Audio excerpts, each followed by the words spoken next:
have spent my entire life either at the schoolhouse, on the way to the schoolhouse, or talking about what happens in the schoolhouse. Both my parents were educators. My maternal grandparents were educators. And for the past 40 years, I've done the same thing. And so needless to say, over those years, I've had a chance to look at education reform from a lot of perspectives. Some of those reforms have been good, some of them have been not so good.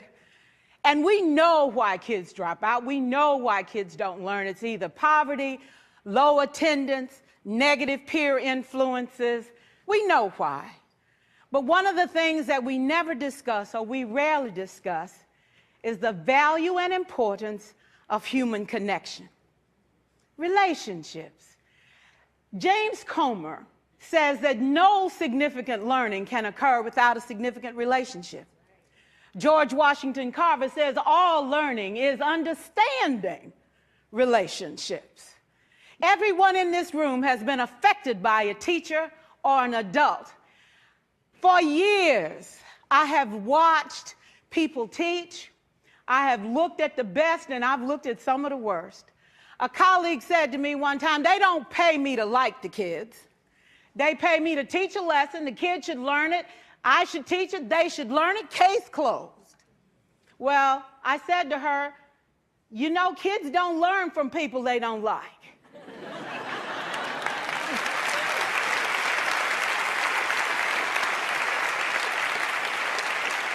She said, that's just a bunch of hooey.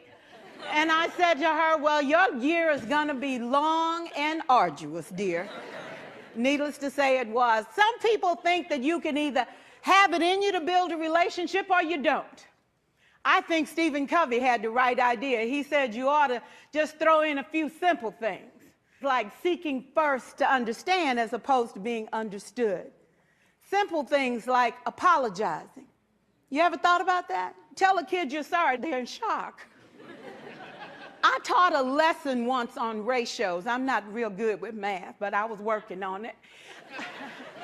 And I got back and looked at that teacher edition. I taught the whole lesson wrong. So I came back to class the next day and I said, look, guys, I need to apologize. I taught the whole lesson wrong. I'm so sorry. They said, that's okay, Miss Pearson. You were so excited. We just let you go.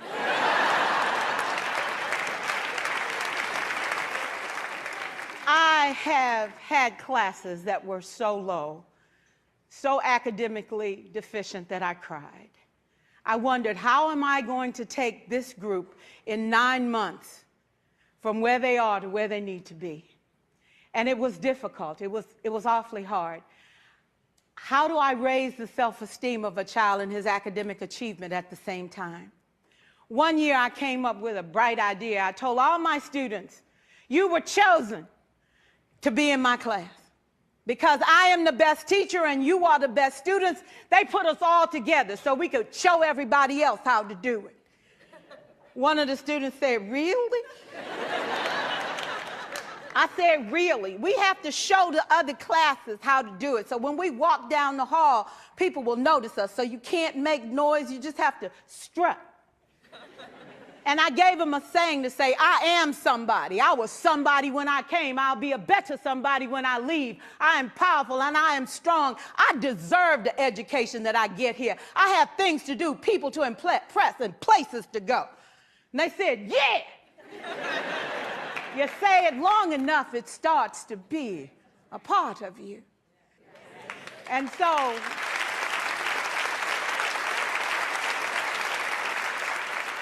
I gave a quiz, 20 questions.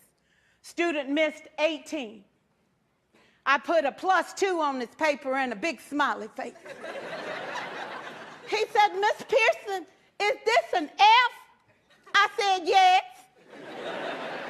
He said, then why'd you put a smiley face? I said, because you on the roll. You got 2 right, you didn't miss them all. I said, and when we review this, won't you do better? He said, yes, ma'am, I can do better. You see, -18 sucks all the life out of you. +2 said, I ain't all bad.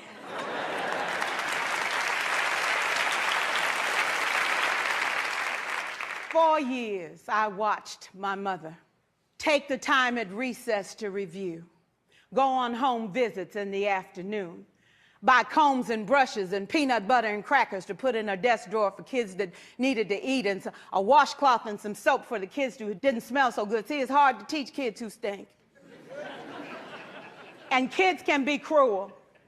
And so she kept those things in her desk, and years later, after she retired, I watched some of those same kids come through and say to her, you know, Miss Walker, you made a difference in my life. You made it work for me. You made me feel like I was somebody when I knew at the bottom I wasn't. And I want you to just see what I've become. And when my mama died 2 years ago at 92, there were so many former students at her funeral. It brought tears to my eyes, not because she was gone, but because she left a legacy of relationships that could never disappear. Can we stand to have more relationships? Absolutely. Will you like all your children? Of course not. And you know your toughest kids are never absent. Never. You won't like them all, and the tough ones show up for a reason. It's the connection, it's the relationships. And while you won't like them all, the key is they can never, ever know it. So teachers become great actors and great actresses, and we come to work when we don't feel like it, and we listen to policy that doesn't make sense, and we teach anyway. We teach anyway because that's what we do. Teaching and learning should bring joy. How powerful would our world be if we had kids who were not afraid to take risks, who were not afraid to think, and who had a champion? Every child deserves a champion, an adult who will never give up on them, who understands the power of connection and insists that they become the best that they can possibly be. Is this job tough? You betcha. Oh God, you betcha. But it is not impossible. We can do this. We're educators. We're born to make a difference. Thank you so much.